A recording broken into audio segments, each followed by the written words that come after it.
Hi, it's Sandra from Sandra D Imagery, and I'll be sharing some of the colour grading techniques I've learnt over the years, first as a landscape photographer and now in my digital art workflow. Making colour choices is a personal journey, whether you are looking for realistic colours or colours that are in your imagination. It's all about knowing what you want to achieve and using the right tools and techniques to get there. We all see colour differently, and that's what makes this process so unique. In this video, I'll touch on just a few options available in Photoshop. There are so many ways to do colour grading. Let's get started and explore how to make those colour choices that speak to you. And the word colour grading is making about colour choices. Whether you photograph in RAW or a JPEG, or you're working on an AI image like this one, you work on your basic workflow, that is levels, curves, depending on what your preference is. You might want to add in some vibrance, saturation, you could even add in some color toning. But once you get that base photo or image at the right level, then that's when you start to make creative choices with your color. And there's so many ways that you can do colour grading in Photoshop. What I'm going to do is go through a number of adjustment layers, how I use colour, presets, LUTs or Lookup table, and looking at your image and going, what is it that I want to do with my colour choices? And each photo or AI image will be different. So I'm going to start with this, and then I'll look at it and I think it's a little bit too dark in the shadows, so I might come up to my levels and I'll then just see what I can actually do. Sometimes I'll click on auto and I'll see what it does, and that's just given it a nice little lift. I'll come into the mid-tone slider and just move that a little bit to the left. Again, this is a personal choice. I'm looking at it and I'm thinking, I do like the colours in it. There's some areas that the blue is a bit too saturated for me. I love the colours and tones in the buildings. But let's go and explore a bit more. I'll click onto a curves, and one of the techniques that I use is I let Photoshop do some work for me. I'll hold down the Alt or Option key if you're a Mac, and then I come up and click on Auto. That gives me some choices. Now, do I want to enhance the brightness and contrast? Do I want to find dark and light colours? Let's click on that and see what happens. Do I want to enhance per channel? That looks at the reds, the greens and the blues. Monochromatic. And you may find that some of these are very subtle. Let's go and have a look at find dark and light colours, brightness and contrast. Not much difference, so I'll just click on OK. Now I've made some basic workflow choices here, and at this point I'm going to then continue with a whole lot of different techniques. So the first thing that I look at is I think I need to open up the shadows a little bit. It's a bit too dark for me, and what I tend to do is do that within Adobe Camera Raw. But what I'm going to do now, the first thing is do a merge or a stamp visible layer, and I use an action panel, and the shortcut key is Control-Alt-Shift-E. The reason that I do that is that I need a pixelated layer before I can go in and work with Camera Raw. I'll come up to Filter, I'll click on Camera Raw Filter, and then I'm going to come down and just play with some of the tools that are in here. I'll click on Light, and I'm just going to open up the shadows just a little bit. This is where you play. Do I want to expose a little bit? Maybe. Do I want to brighten my whites? Not necessarily. Blacks, do I want to make them a little bit deeper? Maybe. This is where you play. Let's have a look and click on OK. And I'm going to turn that layer off and on, and you can see just some of those minor adjustments has made a difference. It's given a lift, it's opened up the shadows in the dark area. Now let's play a little bit further. What is it that I want to do with that? Do I want to saturate the colours more contrasty, or do I want to desaturate the colours? My personal style is I desaturate colours, then I build them up with the different adjustment layers. So I'm going to go and get my hue and saturation. Now I'll desaturate, and there's no formula. I'll just dial it down until I think, oh, that's my soft, subtle tones. But you could bump up the saturation if that's what you're after. Now I'm going to reset that to get it back to 0. I'm going to come up to preset, and I can choose any of these presets. So for example, one I use quite a bit is Old Style, and you can see that's really desaturated, -40. Just going to lift that up a little bit to get a bit more saturation in there. And if I wanted to, I could change it again. I can go Cyanotype, and you can get that real blue colouring, which is an old film style. But I'm going to go back to Old Style, and I'll bump the saturation up just a little bit. Might even make it a little darker or a little bit lighter. Again, it's just about eye. These adjustment layers that I'm showing you are just different tools to help you make your colour choices. So there's my first colour choice that I've done on that. What else can I do?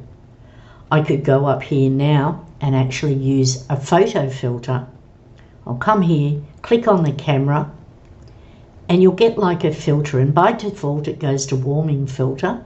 But if I click on the drop down arrow, I could choose a whole stack of different colours that will give me a little bit more of a different look. Let's go in and choose a sepia and see what that does. Let's turn that layer off and on. And what it's done is it added a bit of warmth. Let's go back up and choose a different filter. I'm going to come up and choose cyan, and I tend to use cyan quite often in an image that's got a lot of warm colours or tones. I'll click on cyan and let's see what it's done. I'm going to turn that off and on, and you can see now it's put a lot more blue.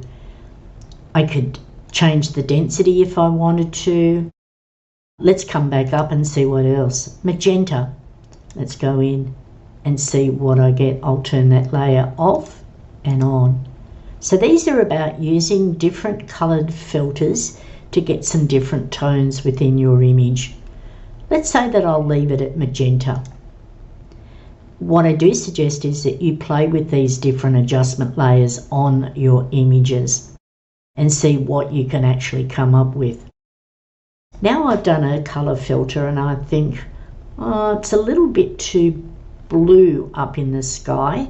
I might use another hue and saturation, and because I've got my eyedropper clicked on, you'll see there that's where the finger pointer is. As soon as I come over, I get that eyedropper, and I'm going to click into the deeper blue, and what it does when you look at the properties, it goes, okay, I know what colour this blue is, and I'm going to desaturate that a little bit further. Now if I bump it up, it can get darker, but I'm going to drop that blue. But what it does do is actually desaturates all the blues that are in an image. And sometimes that can work and sometimes it doesn't. What I didn't speak about was that when you're making colour choices, there's global adjustments and then there's selective areas. And this will make sense later on when I show you a couple of techniques. So I wasn't too happy with that, so I'm going to delete that hue and saturation. And now I think, what else do I want to do? And this is where I like using Camera Raw for presets. I'm going to do a stamp visible layer. I need a pixelated layer. I'm going to come up to Filter, Camera Raw, and in Camera Raw there's two choices, presets and profiles, these 4 squares. But I'm going to come in and click on these 2 circles, presets. Now I have a number that I've got in that are in my own stash, so these ones will look different to what you've actually got. But these ones down here, where I'm just running that mouse down, they are all included in Adobe Camera Raw. So firstly I'll come down and I might choose Cinematic. And let's have a look. That gives a real drama look to it. I'll come down and just look at different ones and I think, well, no, nothing grabs me. So then I might come down to Vintage and I can just scroll through and see what preset that I like. And you can see there's just subtle colour shifts. You could even come up if you wanted to and choose the different seasons. They give you different colours. If I wanted to use black and white, I can choose landscape. If I came into here and looked down again, all these presets are built into Adobe Camera Raw and you can access them in Lightroom as well. Maybe I don't like the presets, so I'm going to come now and try the profiles. So I'll come back up here where it says Edit, get myself back to the panel, and then I'm going to click on Profiles, which technically are presets, but they just call them profiles. I'll come in, and now I'll look at, well, what can I get with Vintage? So I'm just going to come through. Now that's got a lot of warm tones in it. Is that what I want?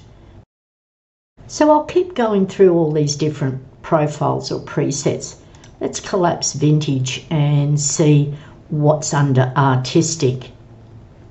And again, I just scroll through, just see which ones that I like. Now let's say I like that one, Artistic 1, and I'll click on OK. And what happens now, that preset or profile is applied. I'll turn that layer off and on. And you can see now it's given a real different tone to this. If I don't like that, let's say I've just looked at it now and go, that's definitely not what I want, I can just do straight away undo and get it back to where I was. What else can I do? There's another tool that's up here and it's called a color lookup or a LUT. And I'm going to click on that. And then the properties box says Load 3D LUT. Again, these are included in Photoshop. I'll click on the arrow. And let's say that I want to come down into fall colors or film stock. I'm going to try Foggy Night. And I like Foggy Night for different images that I'm working on. These are making color choices. Let's click on Foggy Night. Now have a look at it. And what happens, people go, oh no, I don't like that. But this is where you play with your blend mode. And I'll go soft light, screen, lighten. I don't mind lighten, and I'm going to drop the opacity down a little bit. Let's turn that layer off and on. It's very subtle. So I'm going to go back up to the 100%. I might come to soft light. Now you can see now it's a lot more deeper and darker and I don't want that. I'll adjust the opacity. I'll dial that down. By me using all these different layers and tools, I don't use every one on every image that I create. I'm just showing you the options that you've got. So let's turn that layer off and on. And I think, okay, I've got some good rich tones to this. All of these layers that I've been doing is global color adjustments. There's a number of other tools. Let's go down and see what else I've got. I'll come right down to the bottom and I'll click on what I call the half moon there, and I can actually choose some different ones here. Color balance for one. I'll come in. Now this can affect your midtones, shadows or highlights. So let's say I want to affect the midtones. Now I might bump up the cyan a little bit, that gives it a blue. Do I want to go more to the green? You can see the shift in colours. Definitely don't like that green. What happens if I went to magenta? And let's see, turn that eyeball off and on. I don't like that. This is one that I use now and then, and I use sparingly. If I wanted to go in and make my highlights, I could bump up the cyan. I can play with the magenta. Let's just reset, and I'll put in a little bit of cyan just in there in the midtones. Again, all global adjustments. Now if I wanted to, I could do some now selective area color choices. I need a pixelated layer, so that's Control Alt Shift E, and I'll just click on my actions panel. Now let's say that I want to adjust these rocks that are just down here. What I'll do is get my quick selection tool, and I'm going to run that over the area there. Now it's grabbed the grass, so what I might want to do is extend that a little bit further, so I'm getting the whole lot in. Now I've selected that area, I only want to make the adjustment inside the selection. Now, different ways that I can do this, but let's say that I'll come up to hue and saturation, and you can see the mask now has got that selection in a mask. So it's only going to apply to that selection. I'm going to go to saturation. I'm going to really bump that up so you can actually see. Look how it's lifting the grass and the rocks underneath. If I wanted to desaturate that, I can desaturate that area. I'll set it back to normal. I could even play with hue and saturation if I wanted to get in purple grass, goodness sake. But it's just giving you an idea that it's only adjusting that selection in that mask. I'll set it back, and I might come back up to a preset, and I'll go old style, and I might just drop that down a little bit more. Okay, so let's have a look. Turn that layer off and on. You can see it's subtle, but it's more about selecting an area that you want to adjust. Let's say now that I want to, let's have a look. I'll zoom right in, and I might want to just change this roof. So I'm going to have my quick selection tool, and I'm going to drag across. So now it's taken in the windows. I don't want that. So I'm going to go up to the top and choose subtract, and I'm going to tidy that selection. And now it's selected that area. Now what I'm going to do is, let's say I'll choose a levels, and you can see now it's applied a mask. That selection has gone into that mask, and so I can play with my middle slider and just bringing it down, and see how I've made that red. So this again is called selective color choices. Close that property box and I'll have a look. Let's have a look at what else I can select.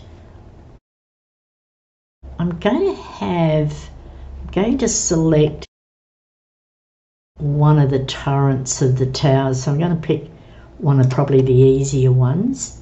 Let's just choose this. So I'm going to make my selection brush a little bit smaller.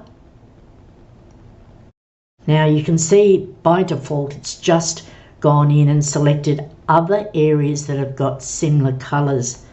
So maybe I'm better off coming back up here and getting my object selection, and I'm just going to draw a square around that roof, and that's now selected the area. So you have to try sometimes different selection techniques. I, in my mind, see this as a real deep red. So what I'm going to do is get my brush tool. I'm going to come down to my foreground background. I'll click on the black, and I'm going to choose a real bright red just for the argument's sake. Click on OK. Now what I need is a new blank layer, and I have an action for that. If you need to put a blank layer up, you go into Layer, New. So now I've got a blank layer. I'm going to desize my brush down, and I'll just come back and select that red again. And now I'm going to paint in the red there, just in between the lines. You can see that it's there. Now I left the opacity of the brush at 100% so you could see it. So I'm going to do that again. I'm going to come up, drop the opacity of the brush, and I'm just going to apply that to that roof. By me selecting it, it helps me now paint within those lines. I'll do Control D to deselect. Now let's turn that layer off and on. You can see now I'm getting some difference in that roof. Let's go and have a look at this section over here. New blank layer, and I do a new layer for every colouring that I'm doing. I'll get my object selection tool. I'm going to draw a square around that bell shape. Now it's taken the top section and I don't want that. So let's see if I can reselect again. And now it's just selected the area that I want. Get my paintbrush. I'll go to where the red is and click on it. And let's say I want to go a bluey green. We'll do a lighter colour so you can actually see it. Because I've selected, I can just go and paint in. Now when I painted that, it didn't come up real blue. And the reason is that I didn't check the opacity. It's at 24%. So let's bump that up to 62. And I've painted there. Now what I like about working on a new layer, I can drop the opacity just down. Control D to deselect. I'll turn that layer off and on. Now let's have a little look at what else that I can do in here. I want to make this door, no, this one probably, a bright red. Get my object selection, and let's see if that'll do a good. It's selected a very nice selection around that door. So I'm going to get a blank layer, get my brush. I'm going to change the colour. I'll do orange for a change, real tobacco-y colour. Now my opacity is 62, which might be a bit too bright. I'm going to drop that down to about 30 maybe. And I'm going to brush that colour in. Control D to deselect. And let's have a look. I'll turn these three layers off. And let's start with that layer 5. It's given me that roof colour. Then I'll go to the bell tower, and that's changed it to a blue, and then the door. So these three layers are all about selective colour choices. Now it works for an image like this. I've used this in a landscape, I've used it in my art and creative images. Now let's have a look and think, well, what else can I do with this? I'm going to do another stamp visible layer, and then I'm going to actually add in another adjustment layer. And the reason being is that because I've done all these different layers and adjustments and painting in colours, it's flattened it a little bit. So I either might do a levels, or I might do a brightness and contrast, or I might do a curves. Let's do a curves, and I'll click on the curves. I'll hold down my Alt or Option key, click on Auto, and I might just see, end dark and light colours. Let's come back. No, I like the end dark and light colours. So that's now given me a lift. What else can I do with this? I think I'll put on a texture, so I'll do a stamp visible layer, Control Alt Shift E, and I use textures for colour grading, and it's a global colour grading choice. And I could add in something that's got an orange tone, I could add something in that's got a blue, and there's many ways that you can add textures, but I'm going to go the easy way and go over to libraries, where I have my sort of textures that I use quite a bit. And so I'm going to look at these textures, and I think, do I want a dark blue? No, I don't. Do I want to add a greeny tone to it?